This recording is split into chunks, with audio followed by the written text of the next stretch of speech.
Thanks, Bhaumik and Bhagyashree and CSR Box team for giving us this opportunity to present our model of livelihood. Basically, we are focusing on livelihoods, all farm allied, and also non-farm livelihoods. And Bharatpur, which is one of the districts of Rajasthan, in which we are operative for many years. We have developed unique livelihood model over there, and I would like to present that today. And before that, I just want to share that I'm from Lupin Foundation, and Lupin is an innovation-led pharmaceutical company with global footprint, and social responsibility is in the DNA of Lupin, right from the drugs we produce and even the name Lupin. And Lupin Foundation is a trust NGO, independent body promoted by Lupin Limited way back in 1988, and since then we are operative in rural areas. Our outreach is across India, and we are operative in 9 states, 23 districts, 63 blocks, and more than 4,500 villages through our 20 centers spread across India.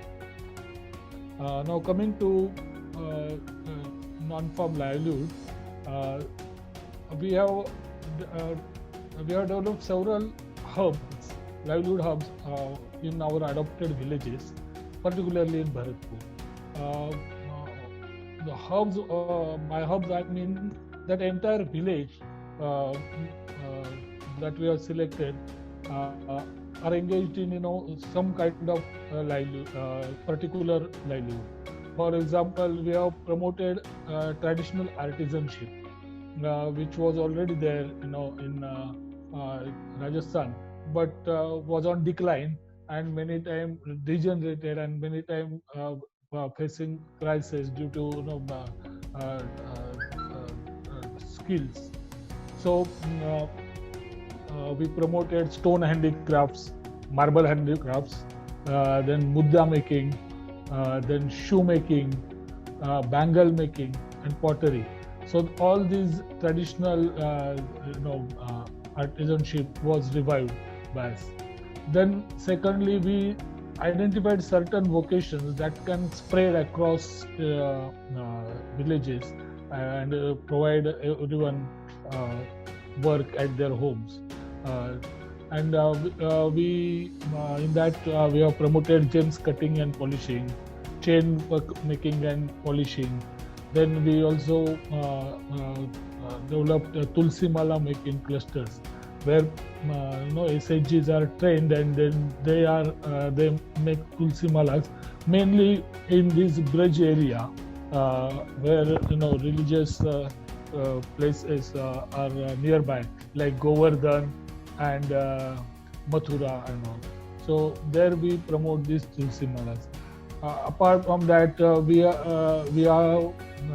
are training and providing support to various service providers in the rural areas, right from beauty parlors to welders, mattress makers, even barbers, and we are giving them kit.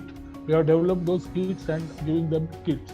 And I can tell you that many times a single kit can turn the laborer into, or the worker into entrepreneur, and the person can start his own enterprise.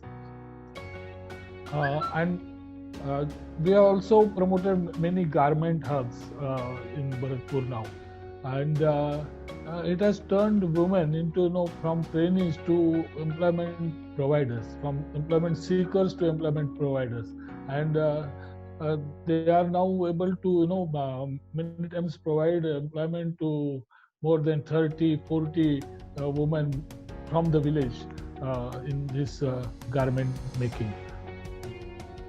I would say these are the three major components that led to success, or I can say trigger of success in this model. Firstly, we provide skill training and capacity building, right from including mentorship. to the identified youth and women. And then we provide technical and credit support to them, and also help them in branding and market linkage. And these are the three major components of our model. Now with lockdown, many people have returned to their homes, their villages, and reverse migration is nowadays a very widely known thing. But what we did over the years was to incentivize and bring people back from towns and cities with skills, and incentivize them to start their work in their own village, and also train others from the village, and thereby we were able to establish hubs. So this is a typical process. Though I have given numbers to steps, these steps are many times overlapped or mixed. First, we identify vocation that can spread and adopted by the village and provide livelihoods within village to many people at a time. So first we identify such vocations, such traits, and then we find out persons having those skills. If they are in nearby town, if they are in cities, we contact them. We then offer them some kind of support, so that they are able to relocate themselves to their native village and start work. And on their return, they have to set up their enterprise. And with visible success of their enterprise, people are motivated to take up that training, take up training from them, and support from them.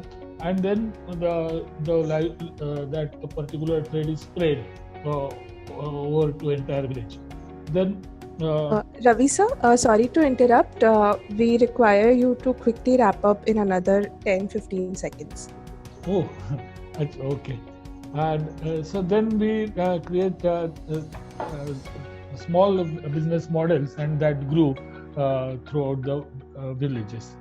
Now we also provide technological inputs, and you can see in this slide that how we modified traditional bangle making furnace into the furnace with chimney with the help of IITs. We also developed different kinds of machines to be used during in those livelihoods I have mentioned. This is typical a process of our livelihood promotion, that we form a group, identify location, specific vocation and skills, then we train and do capacity building and incubation and training, credit support, mentorship, link them with banks and institutions and market, replicate the same thing and communicate and document. And finally, I want to mention that during this lockdown and pandemic period, our women from our SHGs have done en mass production, and also cotton bags production, and through that we were able to provide livelihoods during this period to many. And it also we are doing it on commercial basis now, and we are selling it at the retail outlets also. So I just thank you, Ravi sir. Thanks a lot for sharing the story of women, transitioning from employment seekers to employment providers, and that too from the initiatives that you have around traditional arts and crafts.